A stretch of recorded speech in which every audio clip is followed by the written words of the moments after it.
कृशं चेत् श्रीरं चेत् कृणुथा सुप्रतीकम् भद्रं गृहं कृणुथा भद्रवाचो बृहद्वावय उच्यते सभासु उच्यते सभासु। प्यारे भाइयों बहनों, सादर सप्रेम नमस्ते। आप सभी को गोवर्धन पूजा की हार्दिक शुभकामनाएं, ढेरों बधाइयाँ। परमात्मा हम सबको सद्बुद्धि प्रदान करें। हम गौ माता के महत्व को जानें, गोवर्धन पूजा के महत्व को जानें, इस संकल्प दिवस को, प्रेरणा दिवस को जानें, जिससे कि हमको सुख, शांति और समृद्धि की प्राप्ति होती है। हमने ऋग्वेद के छठे मंडल में 28वें सूक्त में ये मंत्र आया है, यूयम गावो मेध यथा। गावो, गाव कहते हैं गाय को, और गावह बहुत सारी गाय। हे गायो, यूयम, यूयम अहम आवाम वयम, ऐसे ही त्वम युवाम यूयम, तुम दोनों, तुम सब, तो यूयम तुम सब, तो बहुत सारी गायों को संबोधित किया जा रहा है। तो कहा जा रहा है यूयम गावो, हे गायो तुम, कृषमचित दुबले मनुष्य को, मेद यथा कृषम, मोटा बना देती हो। जो कृष है, जिसका शरीर जो दुबला पतला है, उसको कैसा कर देती हो? मेदयथ, मोटा बना देती हो। और कैसी हो तुम? कहा अश्रीरम चित, अर्थात श्री रहित को, कुरूप को क्या कर देती हो? स्वरूप कर देती हो, सुंदर बना देती हो, सुप्रतीक कर देती हो। इसीलिए आप क्या करो? गृहम भद्रम कृणथ, हमारे घर को कल्याणकारी बना दीजिए। और वह वयः सभासु बृहद उच्यति, तुम्हारा जीवन हमारी सभाओं में, सभासु सभाओं में, बृहद उच्यते, बड़ा कहकर पुकारा जाता है। हे गायो, तुम कैसी हो? तो देखो, चार बातें इसमें आई हैं।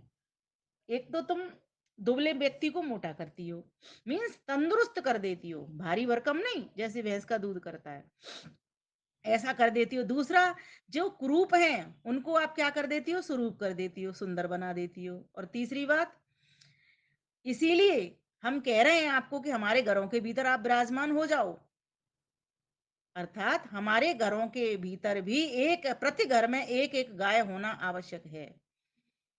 फिर कहा, और चौथी बात, क्यों? क्योंकि तुम इनको ही सबसे बड़ा बताया जाता है।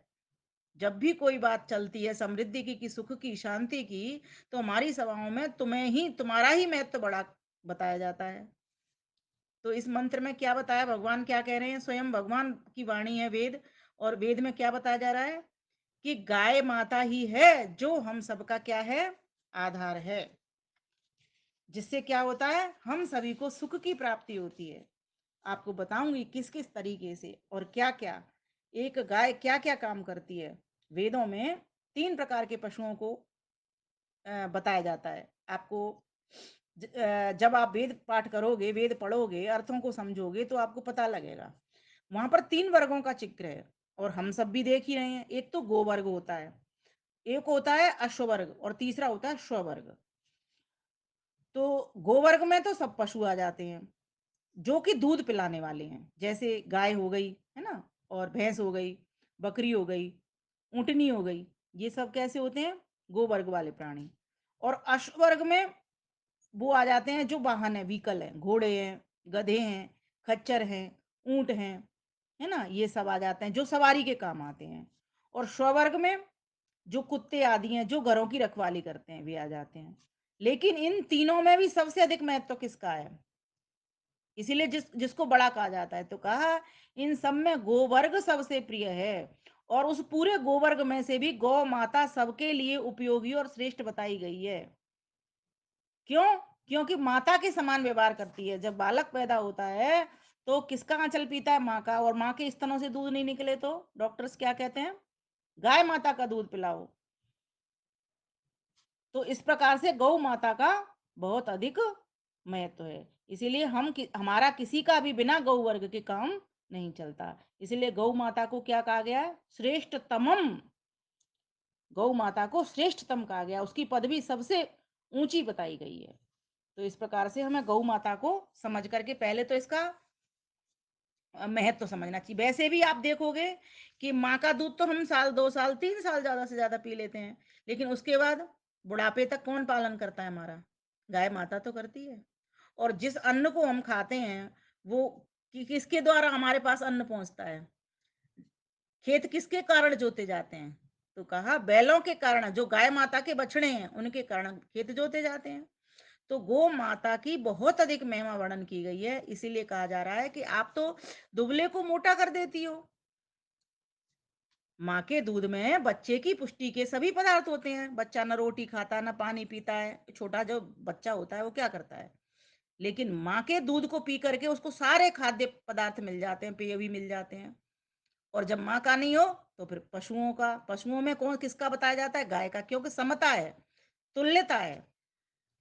तो इसीलिए हमारे बच्चे, हमारी जो संतान है, वो हष्ट-पुष्ट हो, हम स्वयं हष्ट-पुष्ट हों, और जो हमारे पास अन्न आदि आ रहा है, वो भी शुद्ध गोबर की खाद का हमको मिले, और जिसको कि बछड़ों ने खेत को जोता हो, उस खेत में वो अन्न पैदा होता हो।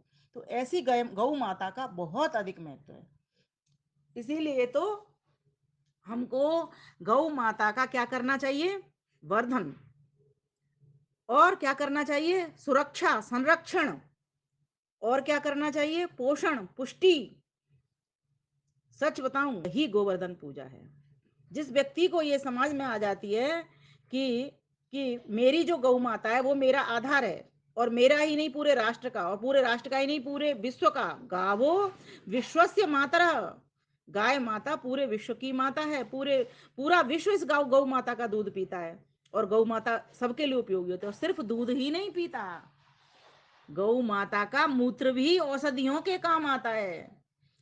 गौ माता का गोमय, गोबर जिसको कहते हो आप, वो भी औषधियों के काम आता है। और जिससे गैसें बनती हैं, आजकल जो चूल्हे पे खाना बनाते हैं, उसके लिए भी, भोजन बनाने के लिए भी चूल्हा बन जाता है उससे, गोबर से।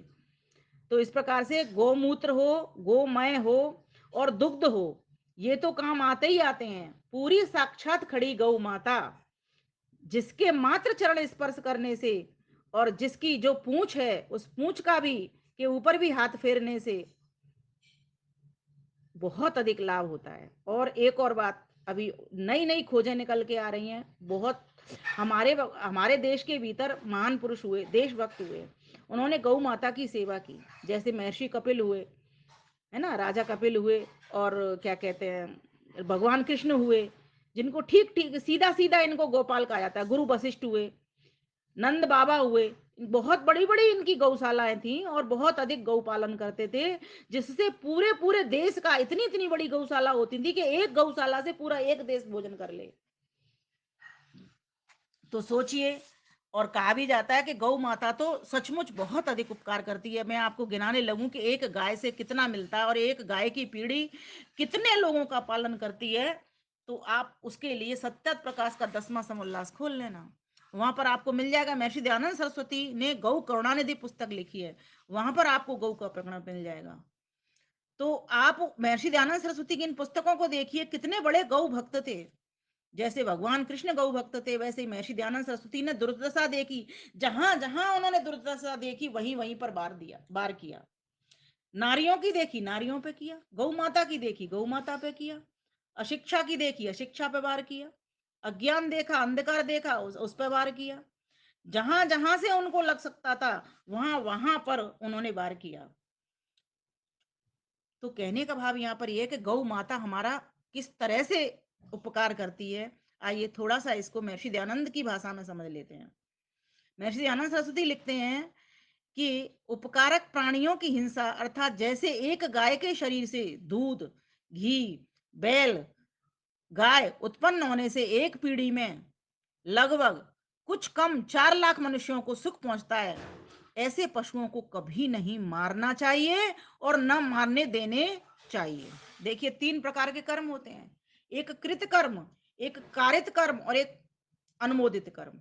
कृत कर्म कहते हैं जिसको करते हैं, तो पशुओं को मारना नहीं है। कारित कर्म जिससे मरवाया जाता है, पशुओं को मरवाना भी नहीं है। अनुमोदित कर्म होते हैं जिसका समर्थन किया जाता है। जहां भी पशुओं को मारने की बात होगी, या कट रहे होंगे, मर रहे होंगे, वहां पर समर्थन भी नहीं करना। और जहां आप देख रहे हो, स्वयं देख रहे हो कि कोई और मार रहा है, तो भी उसके हाथ से उस तलवार को, तीर को छुड़ाने के लिए उद्यत रहना। अगर आप में शक्ति नहीं है तो आप समाज और संगठन के साथ मिल करके आप इस काम को करेंगे तो गौ माता की सुरक्षा कर सकते हैं। क्योंकि गोवर्धन संरक्षण पोषण, गोवर्धन संरक्षण पोषण यही गोवर्धन पूजा है। और गोबर से बनती हैं गैसें, औषधियां और ऊर्जाएं। तो गौ का वर्धन हो, गौ की वृद्धि कैसे होगी? सर्वप्रथम गौ माता की हमारे घरों में एक रोटी पहले नित्य प्रति हर एक के घर से निकलती थी। आज बहुत कम लोग रह गए हैं जिनके घरों में से गौ माता की एक रोटी निकलती है। गरीब से गरीब आदमी भी गौ माता को पहले एक रोटी निकालता है, और कुत्ते की रोटी राष्ट्र में निकालता है, पीछे की रोटी निकालता है। और गौ माता की सुरक्षा कैसे कर सकते हैं हम? उसकी रक्षा कैसे कर सकते हैं? गौ माता की रक्षा हम, एक तो वो बूचड़ खानों में ना जाएं, कसाईयों के हाथों में ना जाएं, और पॉलीथिन आदि गंद ना खाएं। इस तरह से हम उनको बचाने का प्रयास करें। और स्वयं नहीं बचा सकते तो अपने पास फोन नंबर रखें अपने पास के लोगों के, जो लोग इस पर काम कर रहे हैं, गौ माता को बचाने के प्रयास में उद्यत हैं। और कहीं भी आपको ऐसा लगता है तो मुझे भी कॉल कर सकते हैं आप। और गौ माता को पोषण, जो कुछ गौ माता से जिस तरीके से बहाल गाय हो सकती हैं, क्योंकि जितनी अधिक पुष्ट गाय होगी उतना अधिक हमको लाभ उससे मिलने वाला है, और मिलता ही है हमको। गौ माता अगर अच्छी है, पुष्ट पुष्ट है, तो बहुत सारा 20-20 किलो दूध दे जाती है। और गौ माता निर्मल है, कृषाय है, तो कितना दूध देगी? बहुत कम देगी, 2-4 किलो ही दूध देगी, छुट्टी कर देगी। गौ माता तो दूध दे रही है तब भी पूजनीय है, और दूध नहीं दे रही तब भी पूजनीय है। जैसे घर के बुजुर्ग, जैसे बरगद वट वृक्ष। तो गौ माता का पोषण करें, गौ माता की सुरक्षा संरक्षण करें, और गौ माता का वर्धन करें। यही गोवर्धन पूजा है। गोवर्धन संरक्षण पोषण यही गोवर्धन पूजा है। गोबर से बनती हैं गैसें, औषधियां और ऊर्जाएं। ये गीत मैंने लिखा था बहुत पहले, आज से कम 10-15 वर्ष पहले। उसकी कुछ ही पंक्तियां मैं गौ से संबंधित आपके समक्ष रख रही हूँ। गौ हत्या पर रोक लगाओ, ऐसे ही तुम पर्व मनाओ, दीप जलाओ, दीप जलाओ। वास्तव में अगर आप दीप जलाना चाहते हो, सुख शांति समृद्धि प्रकाश लाना चाहते हो, तो गौ माता उसका आधार है। इसलिए इसको मदर कहा, काउ मदर, गौ माता, जो हमारी कैपिटल को समृद्ध करती है, जो हमारे लिए ऑर्गेनिक देती है, जो हमारे लिए वेल्थ देती है ना। तो इस प्रकार से गौ माता एक कहा जाए पुष्टि का एक ऐसा संसाधन है, एक ऐसा संगठन है जिससे हमें भोजन के सभी तत्व एक साथ मिल जाते हैं। इसलिए तो जो छोटा बच्चा होता है वो कुछ नहीं खा सकता, तो वो गौ माता के दूध से पल जाता है, क्योंकि उसमें सारी चीजें मिल जाती हैं। और माता के दूध में भी यही चीजें होती हैं जो उसको मिलती हैं। लेकिन माता का तो गौमूत्र और गोबर, ये जिस वो क्या कहते हैं, पॉटी, ये सब काम की चीज नहीं है ना। तो और गौ माता की ये सारी चीजें काम की हैं। गोबर भी काम का, गौमूत्र भी काम है। गौ माता का जो दूध है, उससे जो दही जमता है, उससे तो बहुत सारी औषधियां और बनती हैं। तो गौ माता का जो पंचामृत भी बनाते हैं, जिसमें 5 अमृत डाले जाते हैं, उसमें गौ माता के दूध दही की चर्चा है, और किसी के दूध की बात नहीं वहां पर की जाती है। तो गौ माता के लिए तो जितना कहा जाए उतना कम है। और भी एक और बात बताती हूँ, जैसे महर्षि दयानंद सरस्वती लिखते हैं कि किसी गाय से 20 किलो और किसी से 2 सेर दूध प्रतिदिन हो गए, अगर हम उसका मध्य भाग भी 11 किलो निकालते हैं दूध का, मान लीजिए कि कोई गाय 11 किलो दूध देती है, तो कोई गाय 18 और कोई 6 महीने तक दूध देती है। अगर हम उसका भी मध्य भाग 12 महीने निकाल लेते हैं, जैसे 11 किलो दूध देती है और 12 महीने दूध देती है, इतना ही हम हिसाब लगा लें एक गाय का। प्रत्येक गाय के जन्म भर के दूध से कितने लोग पल सकते हैं? कह रहे हैं वो 24,960। इसको सरल तरीके से समझने के लिए, एक गाय के पालन से कितने लोग तृप्त होंगे? लगभग 25,000।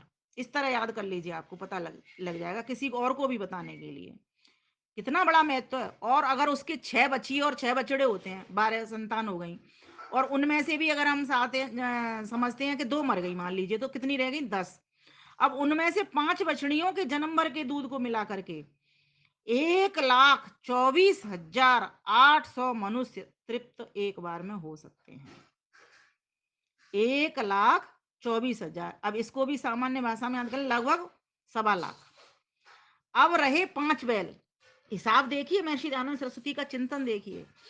वे जन्म भर में 5,000 मन अन्न न्यून से न्यून उत्पन्न करते हैं। 5 बैल अपने जन्म भर में कितना? 5,000 मन। उस अन्न में से प्रत्येक मनुष्य के भोजन के लिए 60 रुपए भर 3 पाव अन्न खाने का भाग देने से, अगर इतना भाग दिया जाता है तो 2.5 लाख मनुष्यों की तृप्ति होती है। और कितने बैल? कुल 5 बैल। किसके? एक गाय के। अब दूध और अन्न मिला करके 3,74,800 मनुष्य तृप्त होते हैं। 3,74,000। और इसको भी कैसे याद कर लेंगे? 3.25 लाख मनुष्य तृप्त होते हैं। दोनों संख्या मिला के एक गाय की पीढ़ी में 3,99,760 मनुष्य एक बार पालित होते हैं। और पीढ़ी दर पीढ़ी बढ़ाकर लेखा करें तो असंख्य मनुष्यों का पालन होता है, अगर पीढ़ी दर एक गाय की। इससे भिन्न अब देखिए, बैल गाड़ी सवारी भार उठाने आदि कर्मों से मनुष्यों के बड़े उपकारक होते हैं, परंतु जैसे बैल उपकारक होते हैं वैसे भैंसे नहीं। ये भी उन्होंने स्पष्ट कर दिया। इसलिए गौ माता का बहुत अधिक महत्व है। तथा भैंसे गाय से दूध में अधिक उपकारक तो होती है, ज्यादा दूध तो देती है, परंतु गाय के दूध घी से जितनी बुद्धि की वृद्धि होती है, वृद्धि का लाभ, बुद्धि की वृद्धि का लाभ मिलता है, बुद्धि बढ़ने का लाभ मिलता है, उतने भैंस के दूध से बुद्धि नहीं बढ़ती। भैंस के दूध से किसी में कम बुद्धि होती है तो क्या कहते हैं? भैंस का दूध पीता है क्या? गाय का दूध अछल होता है, मीन्स गाय का दूध फुर्तीला होता है। क्यों? क्योंकि गाय स्वयं फुर्तीली होती है। और भैंस कैसी होती है? कहते हैं गई भैंस पानी में। ये भी किसी ने कहा है तो कुछ सोच के ही कहा है। इससे मुख्य उपकारक आर्यों ने इस गाय को गिना है। जो कोई अन्य विद्वान होगा वह भी इसी प्रकार समझेगा। ये महर्षि दयानंद सरस्वती लिख रहे हैं। तो उन्होंने तो बहुत सारी बातें लिखी हैं कि बकरी का दूध से इतने होते हैं। सभी पशु, कोई भी पशु हो, पक्षी हो, कोई भी मारने के लिए तो है ही नहीं। हिंसा तो करनी ही नहीं है। हिंसा तो उनकी करनी है जो इनकी हिंसा कर रहे हैं। वो धर्म है हमारा। और वही अहिंसा भी है, क्योंकि वो न्याय संगत है। पशु पक्षी उपकार लेने के लिए, मारने के लिए नहीं है, जब तक वो हमारी हानि नहीं पहुंचा रहे पूरे समूह वर्ग की। तो कहने का भाव यहाँ पर ये है कि गाय माता इतनी महत्व की है। और आज का जो दिन आया है गोवर्धन पूजा, वो इसीलिए आया है कि कृष्ण भगवान ने इस गौ का महत्व समझा था। उन्होंने कहा था कि अगर, कहा था इंद्र जब बहुत कुपित हो गए, इंद्र मीन्स मेघ, बादल, जब इतनी अधिक घनघोर वर्षा हो गई कि सब लोग डूबने लगे, पानी में तैरने लगे, तो उन्होंने एक उंगली का इशारा किया कि गोवर्धन पर्वत पर चले जाओ। वो थोड़ी ऊंची जगह है, पर्वत तो ऊंचे होते ही हैं थोड़े से, तो वहां की अपेक्षा जहां समुदाय रहता है वहां से थोड़ा ऊंचा होगा, वहां चले जाओ। वहां गौ माता विचरण कर रही है, गौ माता के पास चले जाओ आप, वहां आपकी रक्षा हो जाएगी। और दूसरी बात, गोवर्धन पर्वत कोई एक छोटा सा टापू तो है नहीं, एक बहुत बड़ा स्थान है। तो हो सकता है उस वक्त उन दिनों वहां पर बस्ती नहीं होगी, तो गौ माता चर विचरण करती होंगी, तो वहां पर चले जाओ तो वहां पर आपकी रक्षा हो सकती है।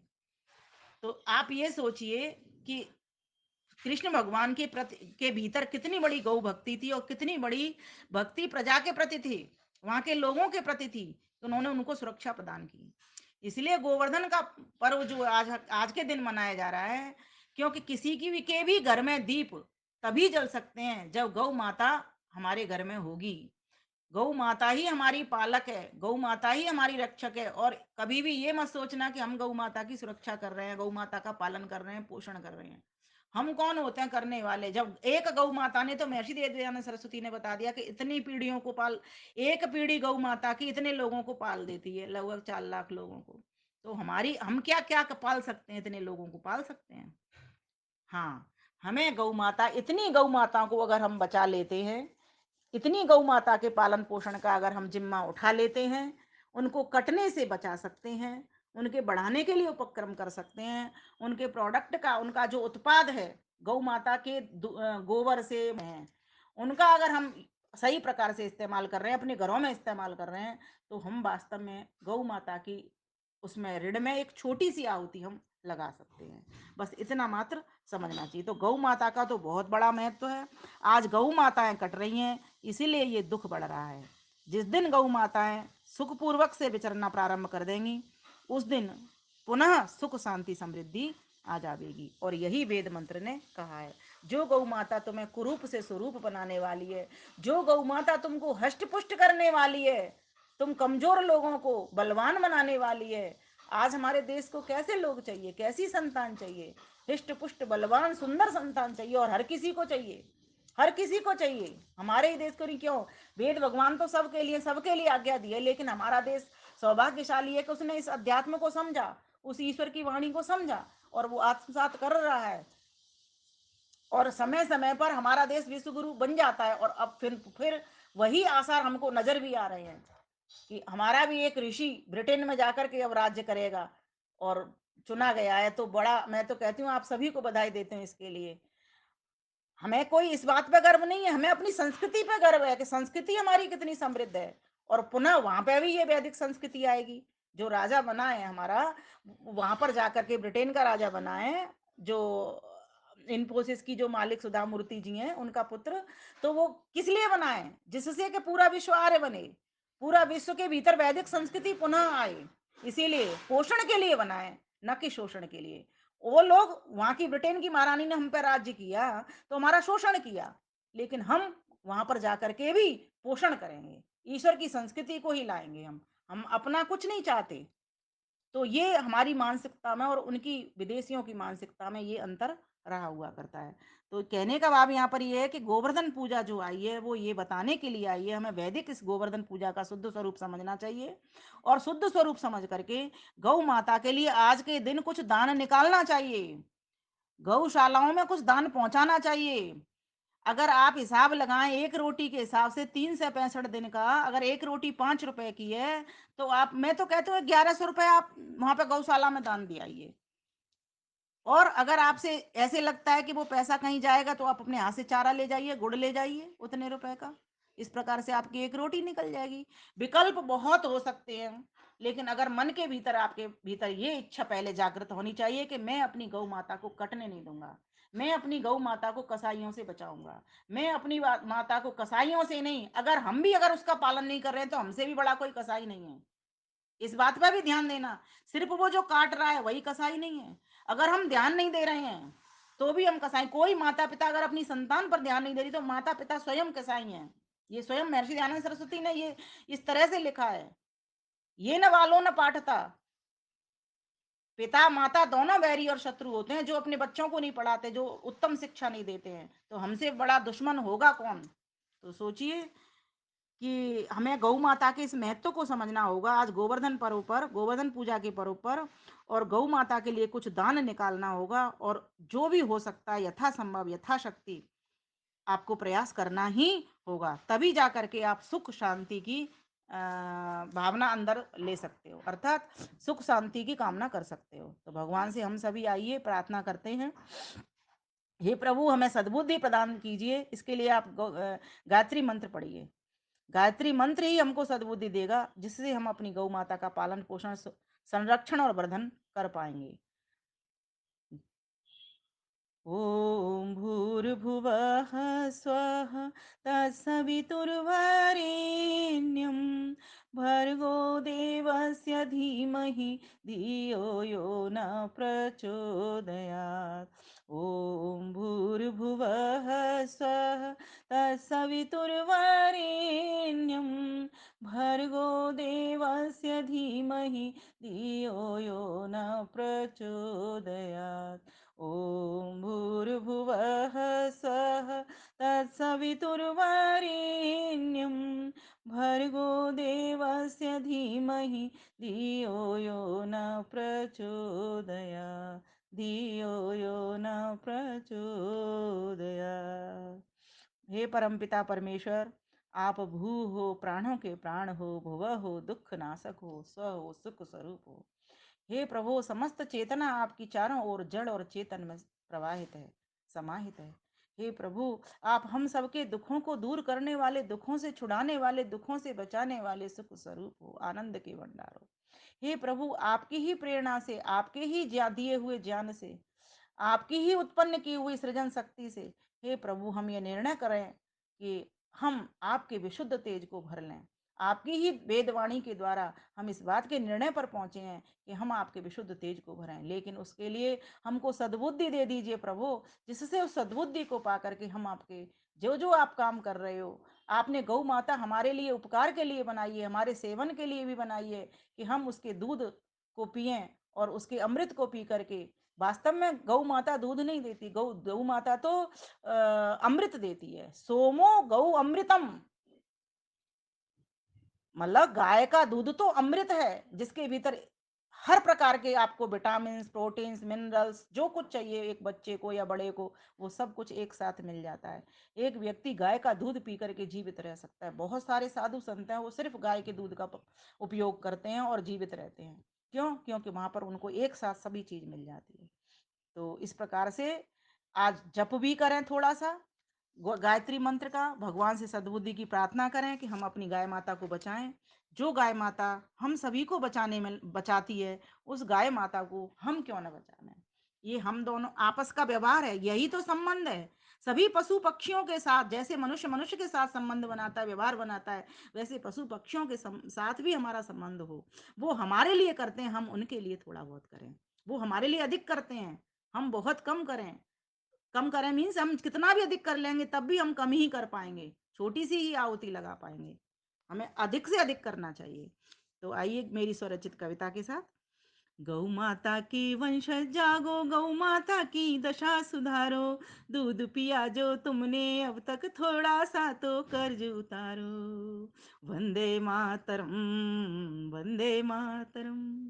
गौ माता की जय, गौ माता की जय, गौ माता की जय, गौ माता की जय।